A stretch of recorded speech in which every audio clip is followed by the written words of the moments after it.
Welcome to the 359. I'm Roger Chang. I'm Ben Fox Rubin. I'm Alfred Ng. AT&T scored a huge victory yesterday when a judge ruled that it's able to complete its acquisition of Time Warner for $85.4 billion. This was a complete victory for AT&T over the Justice Department, which had sued to block this deal. The judge basically criticized the Justice Department for bringing such a weak case and suggested to them that if they wanted to, stay this decision, that the judge wouldn't even do it. So no concessions, basically a complete victory. AT&T is free to basically remake how the media world's going to look like. And it's going to look a lot more like Comcast, right? Comcast did this with NBC Universal many years ago, and now AT&T is going to look a lot more like that, I would probably say. And that's exactly right. Comcast, both as an internet service provider as well as runs NBC Universal, so both content and an internet provider. AT&T is now going to be very similar. The ironic thing is, if the Justice Department had just asked for certain concessions, like behavioral concessions, they probably would have gotten them. They got them from Comcast. Comcast had to agree to certain net neutrality rules for several years after the merger. AT&T is basically getting this deal with no concessions. I feel like, didn't they ask for concessions and AT&T said, no, sue us, and that's what happened? Basically, the Justice Department went overboard. They said, well, we'll consider this deal if you sell off big parts of Time Warner, like CNN. Fact of the matter is, that was core to AT&T's strategy. Comcast didn't have those kinds of concessions. They basically just had to agree to do certain things. They didn't have to sell a lot of assets. So, so they're basically AT&T with a complete win. So AT&T streaming service versus Netflix coming up? Well, there is a DirecTV Now streaming service that they're already pushing very hard. Now they've got the added ammunition of Time Warner's content on top of that. So this isn't just about AT&T Time Warner. This is potentially going to kick off a number of deals. Comcast has already said that they're prepared to make a bid for Fox, and Disney already has a deal with Fox. If you're a big comic book fan, following all this stuff, Disney owns the Avengers, Fox has rights to X-Men. The idea was if those two merged, we'd be able to get some sort of super Marvel crossover there. But if Comcast swoops in, buys Fox instead, we're not going to see that. So how does this AT&T merger kind of open the door for that, though? Basically, Comcast had said a few weeks back, we're prepared to make a bid for Fox. We're just waiting to see what happens with the AT&T Time Warner decision.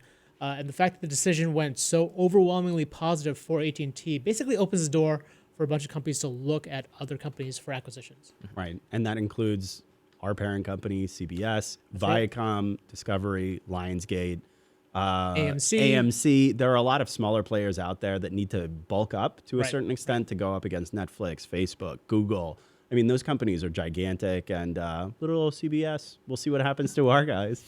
All right, lastly, E3 still going on. Nintendo came big yesterday with several announcements, but we wanted to talk about Super Smash Bros. Ultimate. Alfred, you're a huge fan. Tell me why we should be excited. So this is going to be the largest Super Smash Bros. Ever. It's got every single character coming back, about 65. Wow. 65, and that's including 2 new ones. They have Ridley from the Metroid series. He's the big dragon that you saw. And then Inkling from the new Splatoon series. But they've also been adding a lot of new features that make it a lot more competitive now. That was a big criticism that they've had. I can talk about this all day, but I think we've run out of time. Well, I mean, bottom line, like, why are you so excited? What are you most looking forward to in this game? It looks like it's actually competitive again. Got it. Like, there was a lot of criticism with like the old ones where like they would add in these new different features that like kind of made it like not fun to play. Like, that seems like the opposite of what you should be doing. Yes. All right, for more of these stories, check us out on CNET. I'm Roger Chang. I'm Ben Fox Rubin. I'm Alfred Ng. Thanks for listening.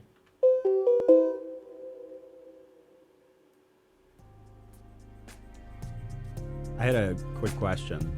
So with shielding, are we back? I don't know. Brian has disappeared. We are back. We're back. Okay. We All right. never left. So what's it like? I read something with perfect shielding or something. Okay. Can you explain that Yes. to me? Is this from the tweets that he sent out?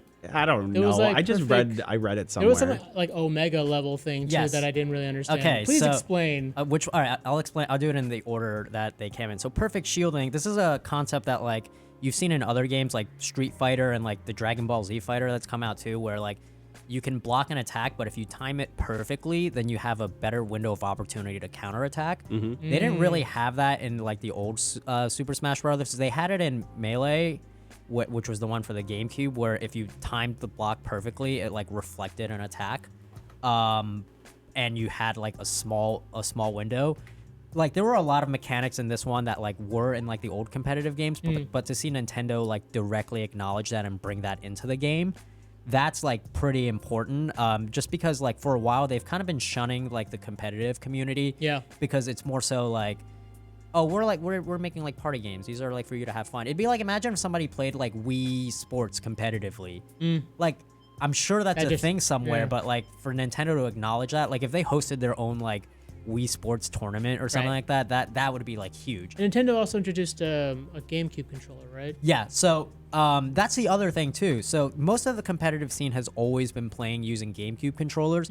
So they didn't know if it would be coming back for this one, for Ultimate, because the whole idea, like the way that the Joy-Cons work and all this stuff. Yeah. I mean, they introduced an adapter for the Wii U version of it, but they didn't know if they thought like that might have been the last one. So they're really like trying to appeal to like the competitive scene with this one, just based on the people that they've invited, all the. And is Super Smash Brothers played competitively now? Yes. Okay. Yeah. Right. So they're really they're amping up. They're hoping that this is sort of the marquee competitive game. Yeah, and then for like the Omega level stuff that I was talking about, so when you're playing Super Smash Brothers, you can pick all these different kinds of stages. Yep. But the problem was in the in the competitive Melee one was that like you could only, even though there's like 25 something stages, you could only really pick like 4 or 5 of them, because a lot of the stages have all these like stage hazards, like a race car will come in and like hit you or something like that, because it's supposed to be a fun party game. Right. So Omega level was something they introduced in the Wii U version, where it's just a flat playing field. It's like completely flat, and like that's kind of what Final Destination was in the GameCube version, but like people only played on that, and it's like really boring if you just play the same stage over and over again. Right. So they did Omega level stuff for the Wii U version, where every stage you can turn it off, so there's no stage hazards or anything like that. But then that started being boring too, in the sense that like, well, we're only playing on a flat level. That's why the Battlefield stuff, that's new in this one. So now there's Omega levels and Battlefield levels. Battlefield's the same thing, but it's just there's a flat platform and then like 3 different platforms in like a triangle shape that you can like jump around on. All right. This is the most passionate I've ever been about anything. We can tell. It sounds pretty awesome. Definitely a topic that's near and dear to your heart. I haven't played Smash since N64, same here. but I used to play it constantly. Brian, do we have any questions? No, I just wanted to announce that welcome everybody to the brand new podcast that CNET is launching called SmashNet, hosted by Alfred Ng every single day, 7 hours long. Don't even tease him about that. He would do it. That's the thing. It's Not kind only of that, but we heartwarming know to what the theme see song would be. Alfred so into something. I know. It's This usually is really the opposite. unusual. It's freaking me out a little bit. I think it's freaking him out a little bit. Yeah, like I said, And the I'm Grinch's usually, heart I usually grew don't 3 care times about, like, that day. anything, Right. But like, it looks like it's gonna be a good game. I haven't gotten my hands on it yet, but Those are some rare enthusiastic tweets from you yesterday. I know. Yeah. It looks like an awesome game. It's too bad I don't have the Switch. Let's go ahead and farm it out to the chat. What were your favorite takeaways from E3? I know several people are talking about Forza. And then how Bethesda was kind of meh until Todd Howard. People like Todd Howard. I don't know who that is. Sorry, everybody. And who's your favorite player in Smash? And let's start with Alfred on that one. I play with Pikachu a lot, like consistently in every game. Because he's, I don't know, Pikachu's just like a fun character. He's fast and like. Yeah, I like Pikachu. I used to play with Link a lot. But that was like the N64 version. That was like the last version of Smash that I actually played. Mario. Sorry, you're gonna make fun of my You mean terminology. Mario? Yeah, whatever. I switched to It's a me. I switched to Falco for a bit in Melee, which is Star Fox's Yeah. co-pilot. Not He was co-pilot. the but they're annoying friends. wingman. He's the bird. He's He was literally like the arrogant wingman. I have Yeah. played a lot with Captain Falcon too, which, like, you know, if you can land the Falcon punch, it's the most satisfying Wait, was that thing from ever. F-Zero? yes. Okay, yeah. That- he was the pilot in F-Zero. It's literally like F-Zero, and then that series died out, and Yeah. then it was like, oh, because Captain Falcon wasn't even in the game, right? Wasn't it? He was. Was He he was. referenced in the game? yeah, he's a racer. You can Oh. play. He was a racer, But but I just like, it remember was the random. cars. I don't remember any yeah, of the he pilots. never fought was the thing. Yes, so it's yeah, just yeah, like yeah. it's weird because like there are so many characters now that are much more known for being in Smash than they were ever for their Yeah. original Yep. game, which is Captain Some of Falcon's a the prime some of the example of RPG it. characters that made it in like Fire Emblem Fire Emblem. Yeah. Like I didn't know what That Fire was Emblem me. was. I liked Marth. Yeah, There that's you go. actually a really big deal. So with Fire Emblem, before it was even in the U.S., but like Fire Emblem, like Marth and Roy were in the game. introduced in Smash Brothers, in Melee, Yeah. And then that actually helped like Fire Emblem sales like skyrocket in like the US to the point like that's like why the series is so successful now. Wow. Don't you think it's weird that they have the Mii characters too? Like, do they do anything interesting? Yeah, I mean you can like play with them and stuff. Like they have their own like certain set of moves, and then you just like put your own face on it or whoever you want it to weird. be. Oh, so you play as yourself? Well, sort of. or whatever Mii that you make. Some people like if they don't have the character, if the character that they wanted is not in the game, like there's They'll Mii make it. there's Mii costumes that you can do, Yeah, but they all fight the same way. So like there's like you can get like a Waluigi costume for it because he's not in the game. Or Waluigi. Yeah. There's one we're missing. All right, to the questions. Yes, to the questions. From Mike Shaw. I have DirecTV Now. Got in on their introductory offer, so I'm grandfathered in at $35 a month for over 100 channels. Yeah. Can AT&T ungrandfather me now? So this deal is not going to affect that. I think that's ultimately an AT&T policy. I imagine if you dig through the fine print, you'll see that they do reserve the right to change things up. They always have that for legal reasons, but they generally have been aggressive with pushing DirecTV Now. I imagine they'd want to keep you on as a customer, and so I wouldn't be too concerned about any real radical shifts, at least for the foreseeable future.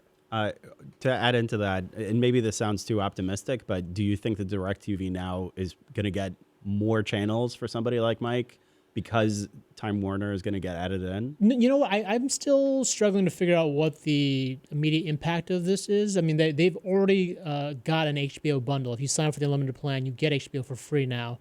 And so they kind of had a cozier relationship with Time Warner already. For instance, they hold their annual entertainment conference at the Warner Brothers studio. And so I don't really know if this is going to lead to any more channels because a lot of the Time Warner stuff was already brought in. So like if you're a DirecTV Now customer, you get most of that stuff. It's really whether or not DirecTV Now can sign deals with some of the other studios that aren't part of its network. Mm-hmm. From Mike Brown, what does this mean for Game of Thrones and possible prequels? Well, the Game of Thrones will still continue to be on HBO. You'll still be able to watch it. AT&T will own this content, but I don't think they're going to do anything radical to shift things. Game of Thrones is a huge franchise. Those prequels are probably going to be blockbusters no matter what, and I can't imagine AT&T would do anything to mess that up.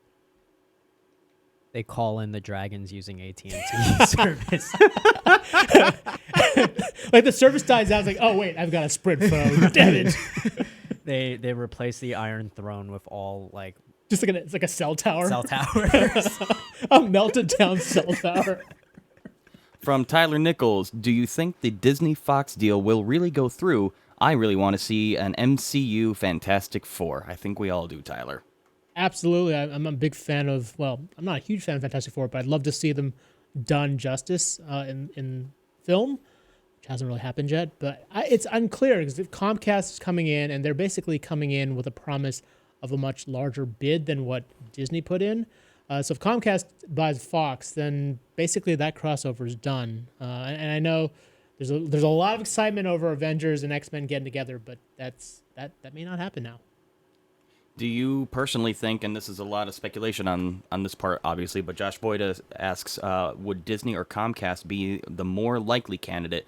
And I know you just spelled out how Comcast put the larger bid in, but is it really down to dollars and cents? Is there other things like the audience reach that they can use to incentivize this deal? Who do you think really's got the upper hand in this? It's hard to say because Comcast hasn't officially rolled out an offer yet. It's believed to be richer than the one that Disney wants to offer. I think it'll come down to which deal has a better chance of getting approval from regulators. I know it's not about customer reach. It's ultimately like who can get the deal done. And I've heard arguments on both sides for both Comcast and Disney, but at this point it's a little too early to speculate. All right. Srinjoy throwing shade as per usual. We all know that the MCU is miles ahead, kind of a checkmate against the DCEU. Can AT&T actually bring something worthwhile in Comcast? Cell phones. Justice League they'll all just be rocking iPhones. Cyborg is just a giant phone now. just a It giant is a iPhone. phone. I mean, but like AT&T is not a content company. Yeah, that's why the would they concern. do it any differently? That's you know? the concern. I mean, this company will be run by an AT&T executive, John Stankey, a longtime AT&T executive. Yeah, the Stank. Is that his nickname? No, it's not. I don't think that's his nickname. Very mature, guys. He's gonna buy us now just because. I know. He is a longtime AT&T executive. Just to cancel the 359. He's a telecom guy. He's a network guy, but he will be running and he's been running AT&T Entertainment as is now, but he'll be taking over for Jeff Beek as the Time Warner CEO. What happens to that guy? He basically runs off and buys an island Right. with all the money he has. Well done. So I think he'll stay on for a little while in an advisory position, but then he's off with his parachute, his golden parachute. But it's unclear. Like we don't know what expertise AT&T will bring to Time Warner in terms of, especially from a content perspective, because these are telecom executives. They're not entertainment executives. Mm-hmm. I mean, that's kind of like with Comcast and NBC, though, right? Right. Like for them it was more so like, oh, check it out, like you can now like watch the Olympics on like your Comcast app or something like that. So isn't it more of like a reach kind of thing? Definitely Than more of a content? reach, more integration of those that content into its various services. And yeah, if you look at how Comcast has been run, like they've generally done pretty well. I think they're run fairly independently, and like Universal has been a pretty successful studio since Comcast took over, thanks in part to Fast and Furious, the Fast and Furious franchise. Right. And HBO is like the golden goose in this whole situation. Yeah. So Yeah. The expectation that AT&T would try to like mess with that too much, to me, seems really unlikely. Just let them keep doing what unless they're doing. they're the ones who like push the pedal on more Game of Thrones prequels. Like, let's just greenlight all of them. Basically, the entire network is Game of Thrones prequels. I don't know. It could happen. Yeah, at this point, it's really early to say what they'll do or if they'll do anything. So one element that we haven't thrown out there yet is President Trump. So do you think that because President Trump had argued about this deal publicly and has complained so consistently about CNN, that that had any indication about what the judge's position was? Because like, if the Justice Department decides to appeal, could it be viewed as political or what have you? There was definitely a lot of speculation about whether or not this was politically motivated. Ultimately, I think the judge I think he didn't take those arguments at all. He didn't allow for any of the Trump stuff to be admitted into court. So I think he made his ruling solely based on the merits of that deal. And because I don't think AT&T might have benefited from that, but the Justice Department and Trump obviously would not have benefited from the Trump factor being part of that case, because that would have really hurt them. But as far as we can tell, politics didn't play a role in the ruling at all. Gotcha. Here's one more good thought to consider. We automatically kind of go to the whole Justice League and comic book franchise assets because nerds. But there are lots of pieces to these puzzles, to these mega corporations, broadcast networks. Stringjoy asks, do you think Fox's broadcast rights to the FIFA World Cup will be a pivotal aspect of the bids, considering that U.S., Canada, Mexico won the 2026 World Cup host?